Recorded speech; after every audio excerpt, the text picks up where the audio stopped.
Saturday at it's 2:45. I think. No, 4 o'clock is Santiago Bernabéu. There's going to be Super Clásico Spain, Barcelona, Catalan identity, the team that is hated by most of mainland Spain, against Real Madrid, the government centralist Franco being the dictator that ruled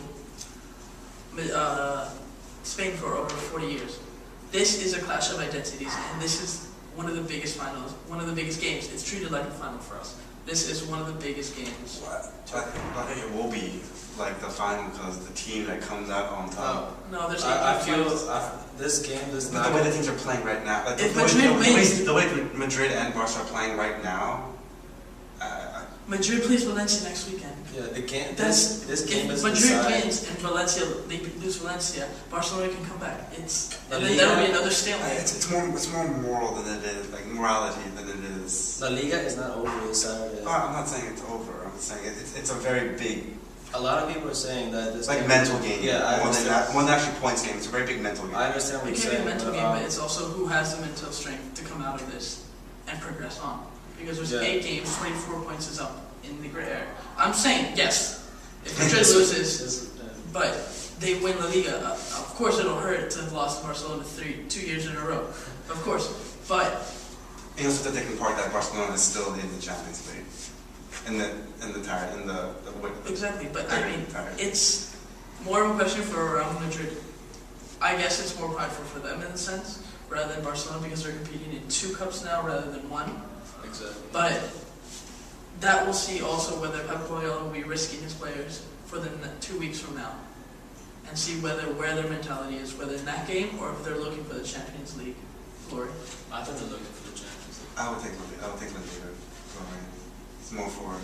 Because if Real Madrid wins, their head-to-head record will be equal. Therefore, you won't need the goals. No, the goal advantage. Madrid's completely outdone Barcelona with goal advantage. Well, do you know the goal ratio? I think it's over +10 for Madrid. Yeah, it's pretty awesome.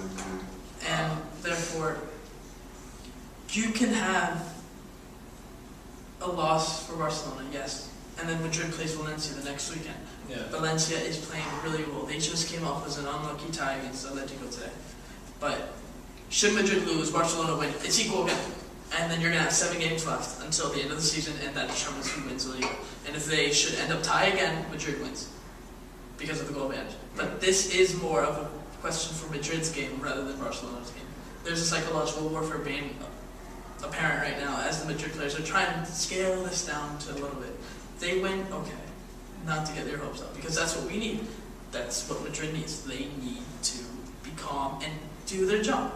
They need to shut out Messi on the flank. They need to shut out Xavi in the middle and high pressure, because that's what you do. You pressure Barcelona and you're able to stop them. Very true. Okay. I think that Barcelona has to be smart about what they're going to do this Saturday. They're going to have to balance out between the champions and La Liga. They're going to have to decide what they're going to do, whether if they're going to risk an injury, or if they're just going to lay down low, not start their starting players. If not. What do you guys think? Well, not much on that, but not much on what you were trying to say. But back to Rico's on the warfare that's playing.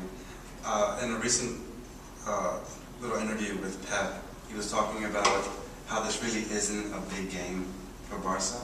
Yeah. But I think he's just trying to maneuver the tension that there is on this game. Exactly. Because this is Madrid's salvation's right here. Exactly. This will either prove whether the spending that Madrid did this summer is either worth it or was flawed and it failed. I mean, in a way, the game at Camp Nou was a little bit.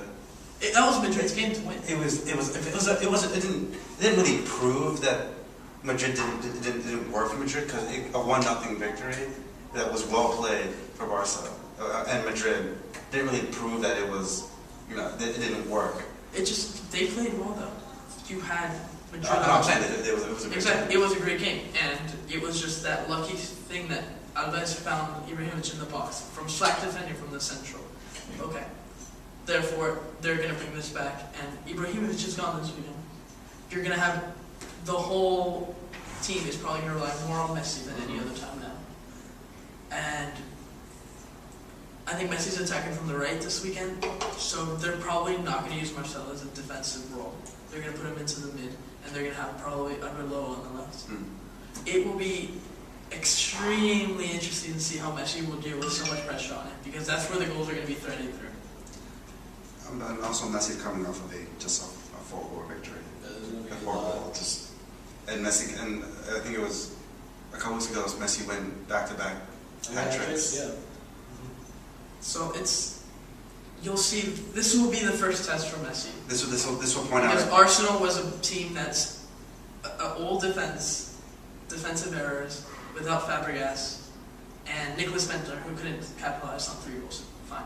This is probably going to be Messi's first test the real test as being the world's greatest player. If he can capitalize on his shots and take advantage of what's given to him. Yeah, it'll be a close game, I believe. And we'll leave you with that. Have a good night and God bless. The name of the game. Football! The name of the game. Football!